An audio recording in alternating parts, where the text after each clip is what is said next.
afternoon, everyone. Welcome to PLC Blaster, a worm living solely in the PLC. We are currently in South Seas IJ with Mike Bruggeman. Before we begin, a few brief notes. Be sure to stop by the Business Hall located in Bayside AB. Also, the Black Hat Arsenal is on in the Palm Foyer on level 3, and the Arsenal reception is at 1700. Also, if you haven't picked up your merchandise today, it is your last chance, so visit the Black Hat Swag and Bookstore, and also visit the Kali Linux Lab and Mandalay Bay A. And thank you all for putting your phones on vibrate. Without further ado, Mike.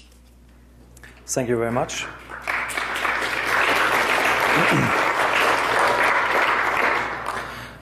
So, my name is Mike, and I'm going to present our research on industrial control systems now. Before I start, I would like to give a short introduction about who we are. I work in a small company called Open Source Security, and we are located in Germany.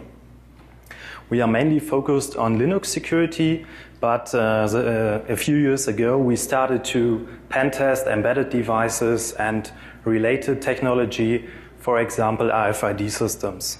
In addition, we do pen testing and research on industrial control systems.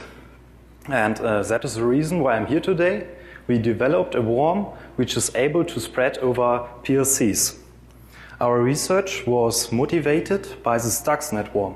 Stuxnet was a worm that attacks Siemens PLCs. It uses Windows, bugs in Windows to spread, and that means it requires Windows to spread. Starting from this assumption, we are wondering if it's possible to create a worm that is able to spread without any external hard or software support. And the answer is yes, it is possible. Before I show you how we implemented the worm, I will give you some background information on the PLC we chose for our work. We chose a PLC called S7 1200. It's a Siemens PLC and it's built for a small application.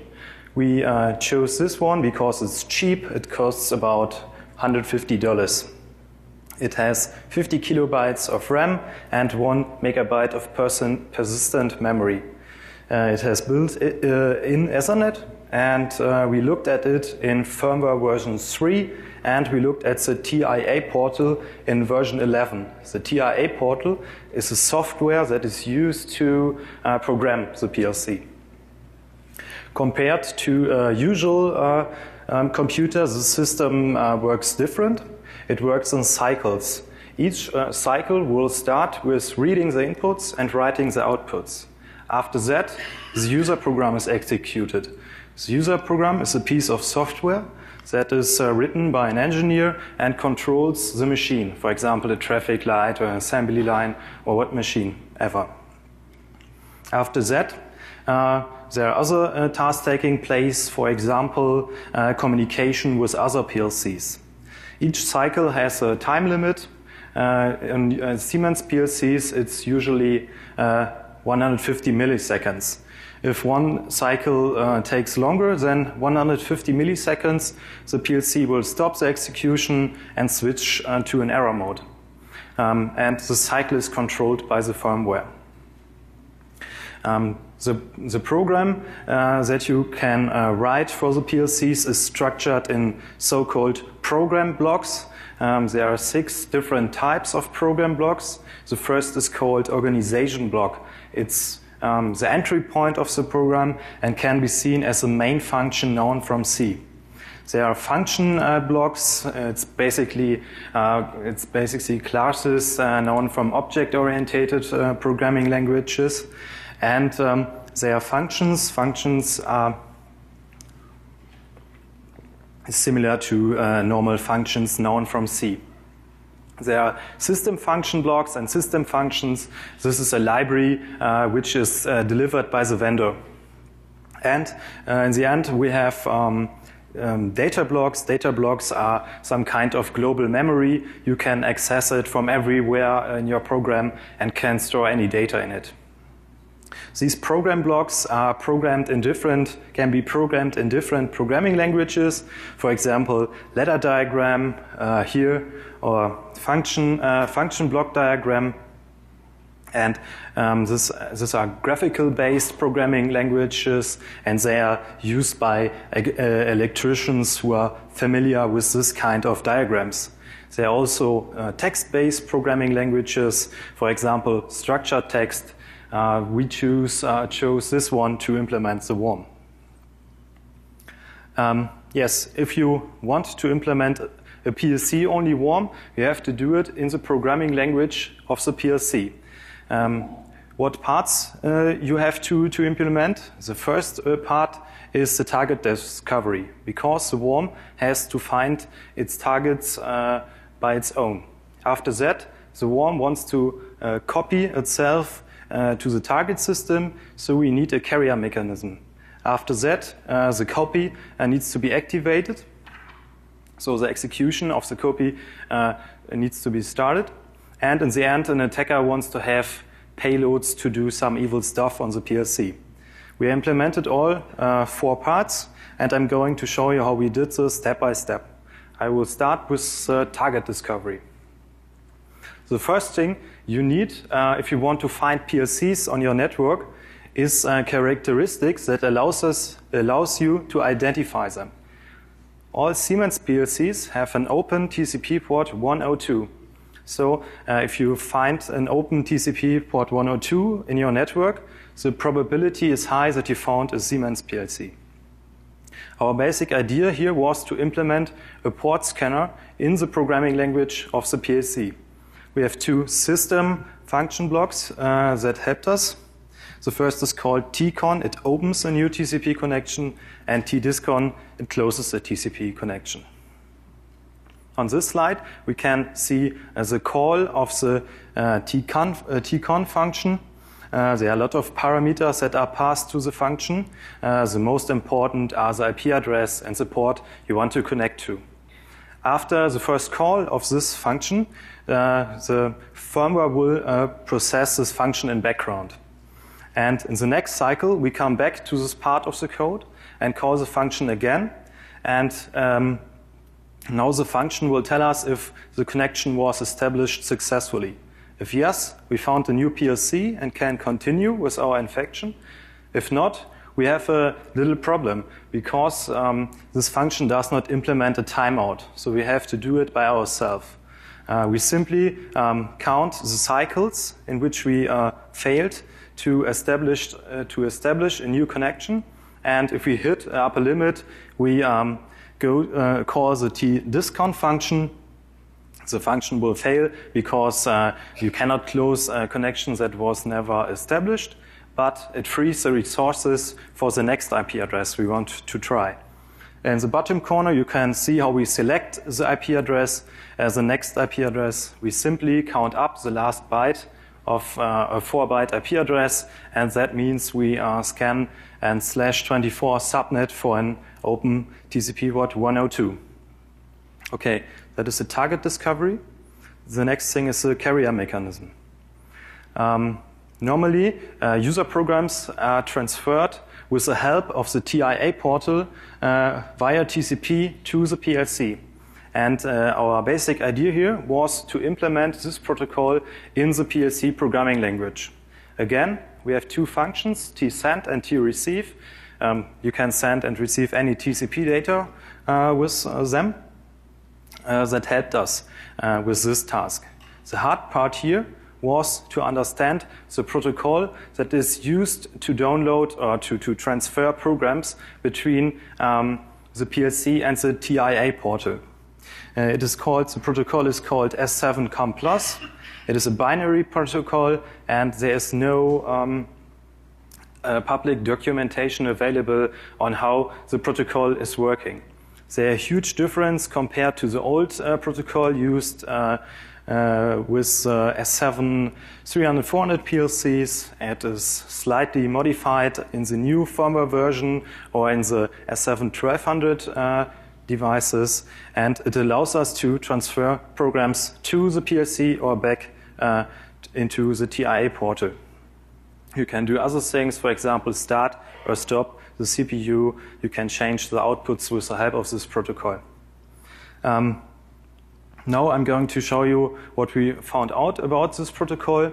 On this slide you can see the first message that is sent from the TIA portal to the PLC if it wants to establish a new connection. The protocol will start with the magic byte 7.2. After that there's a version field, there's a length field which tells us how many data is transferred in this message. We have a type field which tells us something about the intention of the message, for example, request, error, response. There's a reserved field. We have a subtype which tells us something about the intention of the message in more detail. And we have a sequence number. The sequence number is simply incremented in every message. In the end, we have a frame end delimiter, and if this frame end delimiter is missing, it simply means that the message is continued in the next message. And between the message head and the frame end delimiter, there are a lot of more bytes. And in the beginning of our analysis, we had problems to find any structure in these bytes. But if you look close enough, you will find a lot of A3 bytes. This A3 bytes introduce a so-called attribute block. Attribute block structures the data that is actually transferred with this protocol. Like the whole message, each attribute block has a basic layout. It starts with the A3 byte. There's an ID field which tells us which value is transferred. In this example, it's some kind of server session. There's a field which is usually 0. It's maybe some kind of format. There's a data type field. In this case, it's a string. A string has a length field, and in the end, the actual value is placed. At the beginning of our analysis, we had problems to pass these attributes correctly because all the the length fields contained wrong values. And this is because numbers have a dynamic size in this protocol. You can see it in the first example, it starts with a 1 bit, and that means there's a following byte, which also belongs to this number. In contrast to that, the 16, it starts with a 0, and that means there's no byte following. After that, we were able to pass the blocks correctly. On this slide, you can see the second message. The second message is replayed by the PLC. It's an anti-reply protection in this message. We are only interested in 1 byte. It's a framed byte. And what you have to do is that you need to flip the first bit of this byte and put the result in all your messages that you are going to send to the PLC. So you can see the result in the third message here. You need to place the result here, and this is a third message, and the third message completes the connection setup. There's another interesting message that is a program transfer message. The header has 2 more interesting fields. The first is the block type. It defines the program, it defines the type of the program block we want to download, for example, function block, data block, so the ones I mentioned before. And there's a block number. The block number is the place where the program block is stored on the PLC. After that, there are a lot of attribute blocks which transfer a lot of values. For example, the modification time of the program block, the source code of the program block is stored on the PLC. The bytecode that is actually executed by the PLC is stored on the PLC. And some of these values are only used by the PLC, for example, the bytecode, and others are only used by the TIA portal in case you want to receive your program back out of the PLC. Okay, at this point we knew enough to create own messages and to download or transfer own programs, and we started to play with the protocol, and we found some security flaws that are interesting if you want to implement a worm. The first problem is a problem with data redundancy. As I mentioned before, the block number is a place where the block is stored on the PLC, and it's transferred in the message head. But it's also transferred later in the message as attribute block. So the question is, which of these values is evaluated by Siemens? And the answer is both of them. The first is only evaluated or used by the PLC, and the second is only used by the TIA portal. Now, consider the following situation. You create a new program transfer message and choose a free number in the message head, which is used by the PLC. But you choose a number that is already existing on the PLC in the attribute block that is only used by the TIA portal. Now you transfer this message to the PLC, and the PLC will check the message head and will place the program block to a free slot and will start the execution. If later an engineer wants to check the program, maybe he recognizes strange behavior in his industrial network, he will use the TIA portal, and the TIA portal will download all program blocks that are on the PLC. Now, the PLC will get in trouble because it sees that there are two blocks with the same number, but that is not possible. So the TIA portal will solve this problem by only displaying one of the program blocks. And this allows us to hide parts of our code in front of the eyes of the engineer. But this is not working with data blocks. There's another problem with data redundancy. The code is stored twice. It's stored as XML source code. The source code is only displayed by the TIA portal. And the bytecode. The bytecode is executed by the PLC. And if you want to create a missiless program, you just write it, and then you remove the malicious commands from the source code and download everything to the PLC. If an engineer will later check the program that is running on the PLC, he only will see the clean source code and thinks that everything is okay. But the bytecode will execute the malicious commands. And you can leave out blocks that are only used by the TIA portal at all, and this helps us to reduce the size of the worm. Okay, at this point we knew a lot about the protocol. We knew how to set up a new connection. We knew how to overcome the anti-replay protection, and we implemented everything with the help of the TIA portal. The messages that are used to transfer the worm program are stored in data blocks. The problem here is that you cannot create the data blocks with the help of the TIA portal, because you only know the exact content of the messages when you finish programming. What you have to do is that you create the blocks manually. You just download the worm with the help of the TIA portal. You capture all messages, receive the messages from the dumps, and create the messages by your own. And then in the end you can inject everything with your own tool. Okay, that is the carrier. The next thing is the activation function.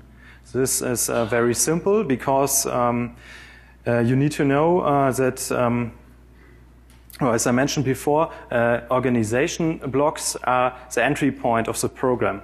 But you need to know that on PLCs you can have more than one main function. You simply add an additional organization block, and the PLC will start the execution of this block. So it's built in and we have to do nothing. In the end, we want to create some payloads, and because we are part of the normal user program, we can do whatever a normal user program can do.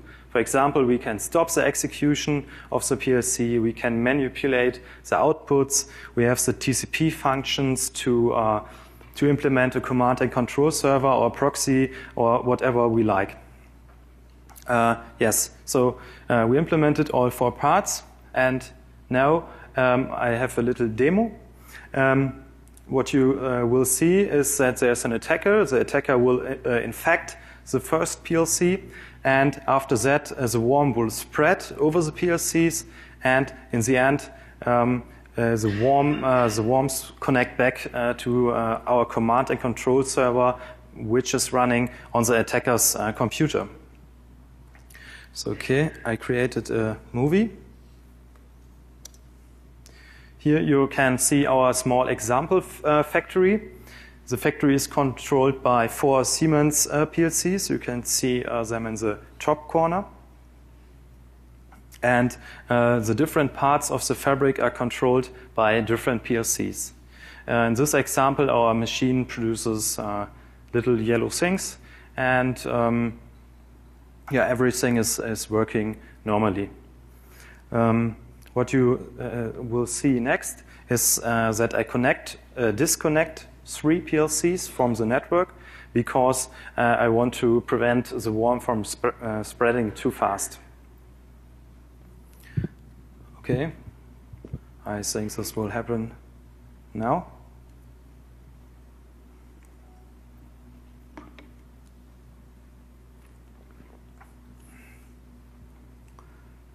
Okay, now the 3 PLCs are disconnected, and on the right side you can see the attacker screen. The attacker will start a command and control server now.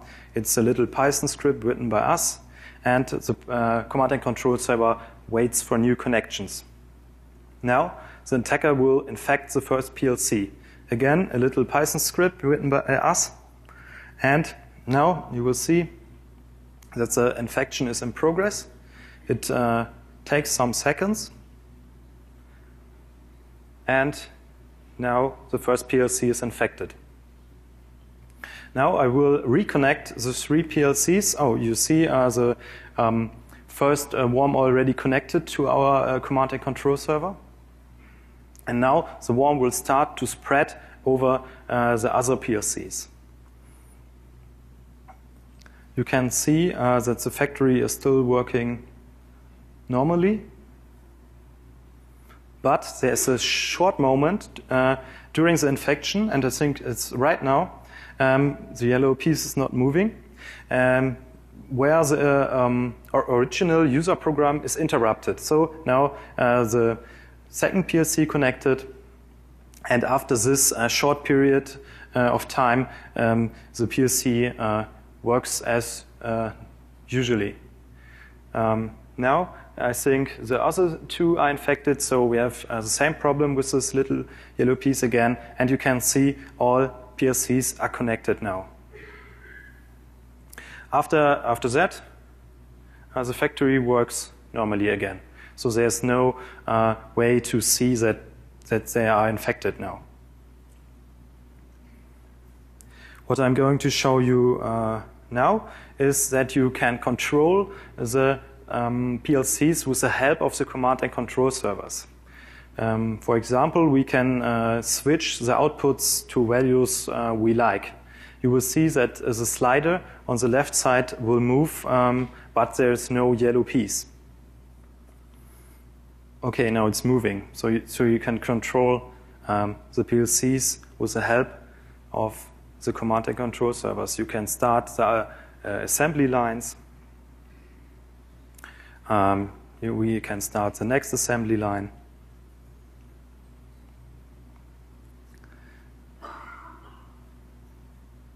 Okay, now both of them are moving, and we can stop everything again. We can set the outputs to random values, for example. Now the fabric is out of control, and it is broken now. In this example, it's very easy to repair it. You will see that I have to repair it in a few seconds, so I stopped everything. Now the slider is not moving, but now it's fixed. And in this case, it's very easy. It's a small factory, but if it's a real factory with big and expensive machines, your machines are broken now, maybe. So the next slider is also broken. I fix it too. Now the factory is working again. What I'm going to show you next is that we implemented a proxy server, and what we can do is that the PLC connects to us, to the command and control server, and we can use this connection to connect back into the industrial network and can reach targets in this network with the help of the proxy server. So the proxy server is started, and now I will do an Nmap scan with, of one PLC with the help of another PLC. Okay, I think the scan will start in a few seconds. Yeah, okay. Now it starts to scan. So the proxy change command in front of the Nmap command just makes Nmap to use the proxy server. You can see that the factory is still working normally. You will not recognize that something strange is happening. I think it will take some time because Nmap will scan, I don't know, 1,000 ports.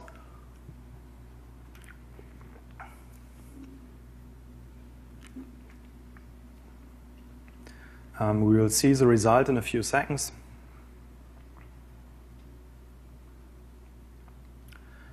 Everything is still working. And now, where's the result? Oh, there.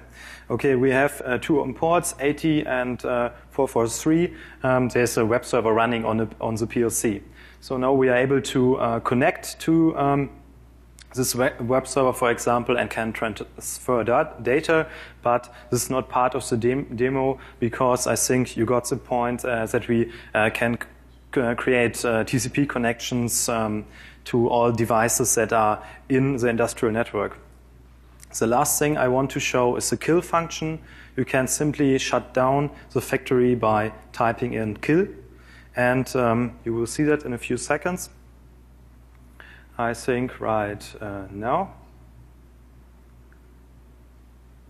Okay, you see the PLCs are blinking, and the yellow please stopped to move, and all PLCs disconnected.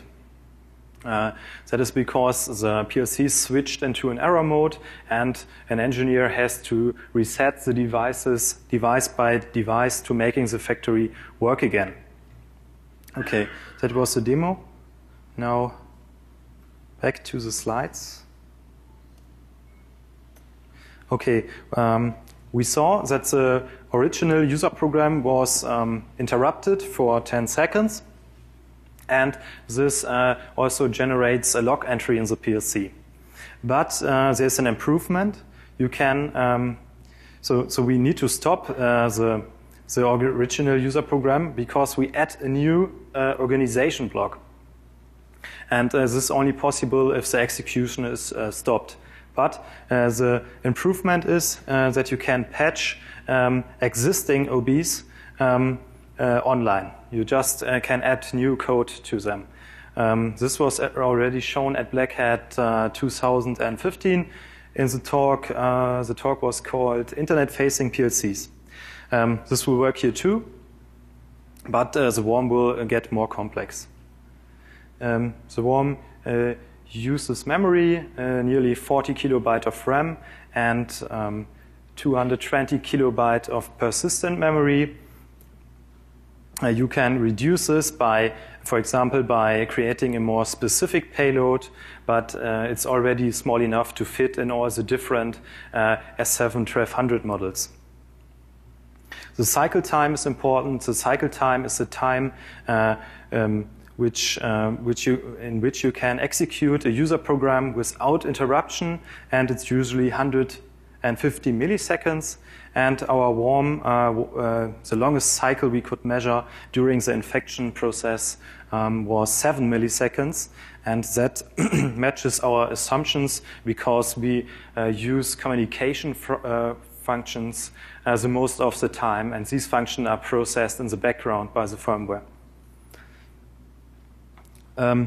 Yes, the worm is part of the normal user program, so the worm will survive a cold restart. If you want to remove the worm, you can do a factory reset, which deletes the complete user program, or you can overwrite the program block that is used by the worm.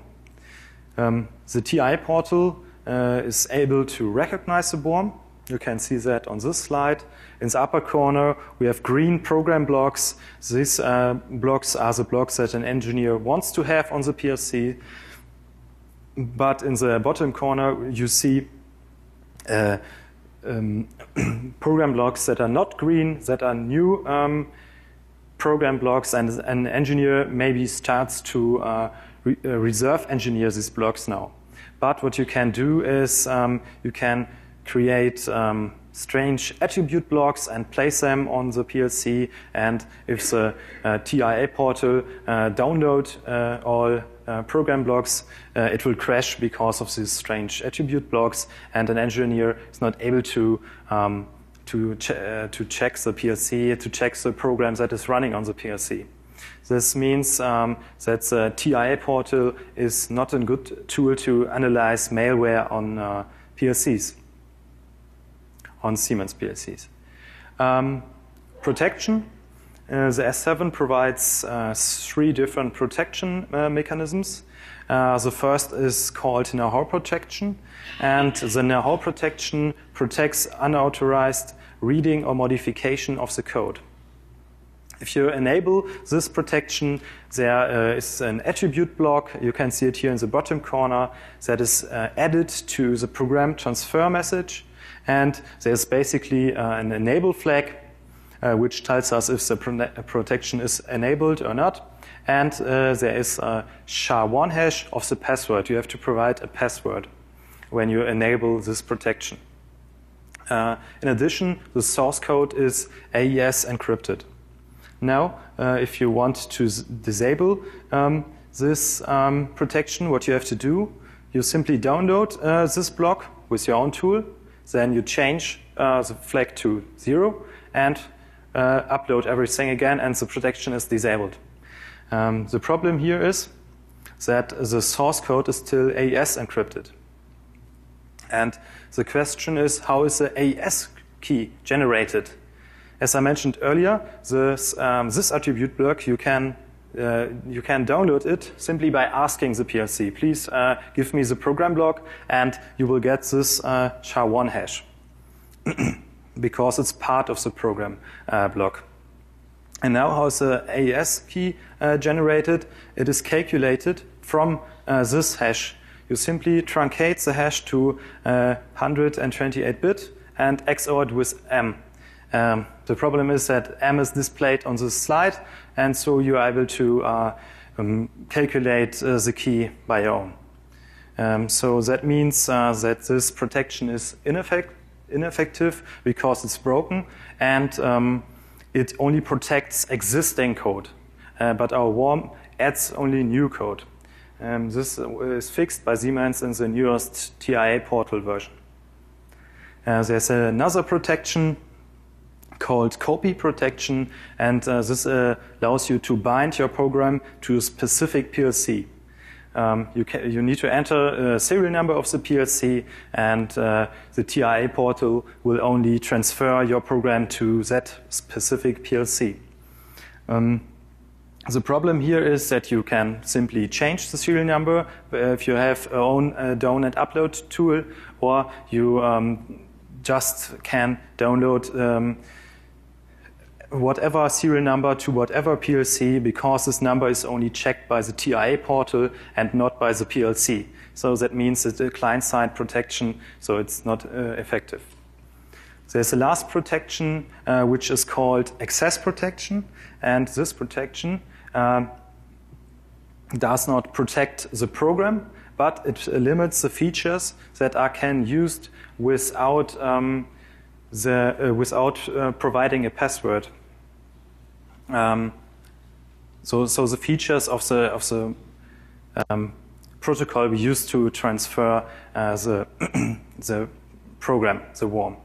And there are basically two different protection levels. The first is called write protection. The second is called read and write protection. And if you enable this protection, you have to provide a password before you can download programs to the PLC. And this is an effective protection until the worm knows the password. It works, but it is disabled by default. So it's a very good idea to activate this protection on your PLCs. Then we looked at other vendors because we were wondering if it's a Siemens-specific problem or if maybe other vendors are infectable too. There are three main features we use to implement the worm. The first is industrial Ethernet. Then we need a way to transfer our program via TCP to the PLC. And in the end, we need programmable TCP functions. And on this slide, you can see a list of leading vendors, for example, Siemens, Mitsubishi, Schneider, or Rockwell Automation. And we checked the PLCs simply for these three features. And there's only one PLC that is not able to, you cannot program it via TCP. And there are some more PLCs that are not able or that not have programmable TCP functions. But you can see there are still a lot of vendors left.